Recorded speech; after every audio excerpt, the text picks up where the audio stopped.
TV forever on fire. ಯತ್ನಾಳ್ರಿಂದ ಪಕ್ಷದಿಂದ ಉಚ್ಚಾಟನೆ ಮಾಡ್ತಾ ಇದ್ದ ಹಾಗೇನೆ ಇದೀಗ ಬೆಂಬಲಿಗರು ಸಿಡಿದೆದ್ದಿದ್ದಾರೆ. ಇವತ್ತು ರಾಜ್ಯದಾದ್ಯಂತ ಪ್ರತಿಭಟನೆಯನ್ನ ನಡೆಸುವುದಕ್ಕೆ ನಿರ್ಧರಿಸಲಾಗಿದೆ. ಪಂಚಮಸಾಲಿ ಹಿಂದುತ್ವದ ಬೆಂಬಲಿಗರಿಂದ ಈ ಒಂದು ಪ್ರತಿಭಟನೆಗೆ ಕರೆಯನ್ನ ನೀಡಲಾಗಿದೆ. ಬಿಜೆಪಿ ಕೇಂದ್ರ ನಾಯಕರ ನಡೆಗೆ ವಿರುದ್ಧ ಆಕ್ರೋಶವನ್ನ ವ್ಯಕ್ತಪಡಿಸಲಾಗ್ತಾ ಇದೆ.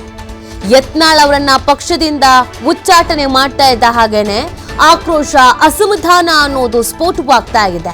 ಉಚ್ಚಾಟನೆಯನ್ನ ವಾಪಸ್ ಪಡಿಬೇಕು ಅನ್ನುವಂತ ಆಗ್ರಹಿಸಿ ಈ ಹೋರಾಟವನ್ನ ಹಮ್ಮಿಕೊಳ್ಳಲಾಗಿದೆ. ಕೆಲ ಬಿಜೆಪಿ ಮುಖಂಡರಿಂದಲೂ ಕೂಡ ಸ್ಥಳೀಯ ಮಟ್ಟದಲ್ಲಿ ಪ್ರತಿಭಟನೆಯನ್ನ ಹಮ್ಮಿಕೊಳ್ಳಲಾಗಿದೆ.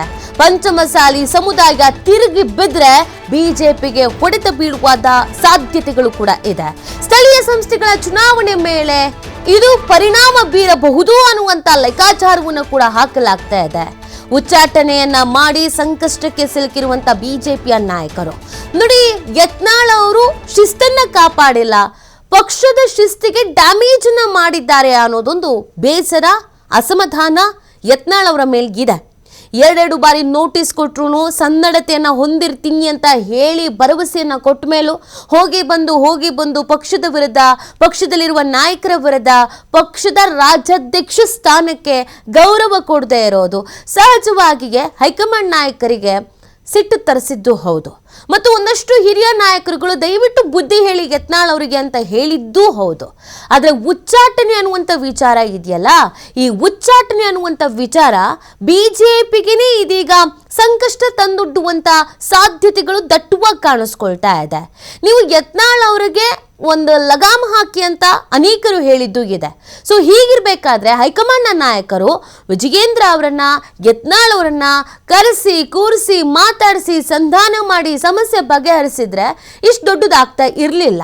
ಆದರೆ ಯಾವಾಗ ಉಚ್ಚಾಟನೆ 6 ವರ್ಷ ಪಕ್ಷದಿಂದ ಹೊರಗೆ ದಬ್ಬೋದು ಅಂತ ಹೇಳಿದ್ರೆ ಅದರ ಎಫೆಕ್ಟ್ ಈಗ ಬಿಜೆಪಿಗೆ ತಟ್ಟಬಹುದಾದ ಲಕ್ಷಣಗಳು ಕಾಣಿಸ್ಕೊಳ್ತಾ ಇದೆ.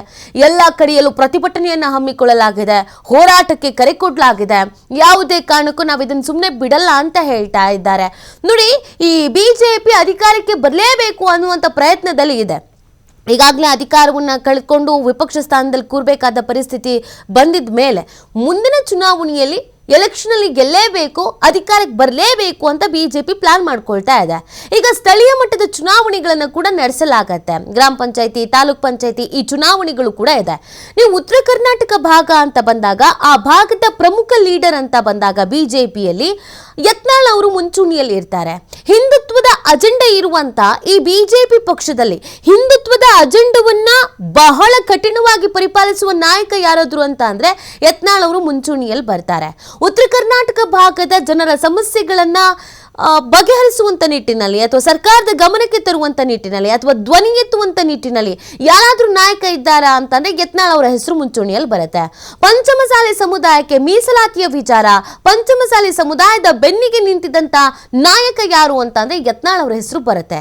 ಹೀಗೆ ಯತ್ನಾಳ್ ಅವರು ತಮ್ಮದೇ ರೀತಿಯಾದಂತ ವರ್ಚಸ್ಸನ್ನ ಕಾಪಾಡ್ಕೊಂಡು ಬರ್ತಿರುವಂತ ಸಂದರ್ಭದಲ್ಲಿ ಯತ್ನಾಳ್ ಅವರನ್ನ ಉಚ್ಚಾಟನೆ ಮಾಡಿರೋದಿದೆಯಲ್ಲ, ಇದು ಪಕ್ಷಕ್ಕೆ ಹೊಡೆತ ಬೀಳಬಹುದಾದ ಸಾಧ್ಯತೆಗಳನ್ನ ತೋರಿಸ್ತಾ ಇದೆ. ಈ ಉಚ್ಚಾಟನೆಯ ಬದಲು ಬೇರೆ ಇನ್ನೇನಾದ್ರೂ ಮಾಡಬಹುದಿತ್ತು ಅನ್ನೋದು ಅನೇಕರ ಮಾತು ಕೂಡ ಆಗಿದೆ.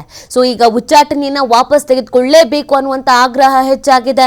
ಆ ಕಾರಣಕ್ಕಾಗಿಯೇ ಯತ್ನಾಳ್ ಬೆಂಬಲಿಗರು ಪ್ರತಿಭಟನೆಯನ್ನ ಹಮ್ಮಿಕೊಂಡಿದ್ದಾರೆ. ಇವತ್ತು ರಾಜ್ಯದ ಅನೇಕ ಕಡೆಯಲ್ಲಿ ಯತ್ನಾಳ್ನ ಬೆಂಬಲಿಗರು ಹಿಂದುತ್ವ ಅಜೆಂಡವನ್ನ ಫಾಲೋ ಮಾಡ್ತಾ ಇರೋರು ಪ್ರತಿಭಟನೆಯನ್ನ ನಡೆಸಲಿದ್ದಾರೆ.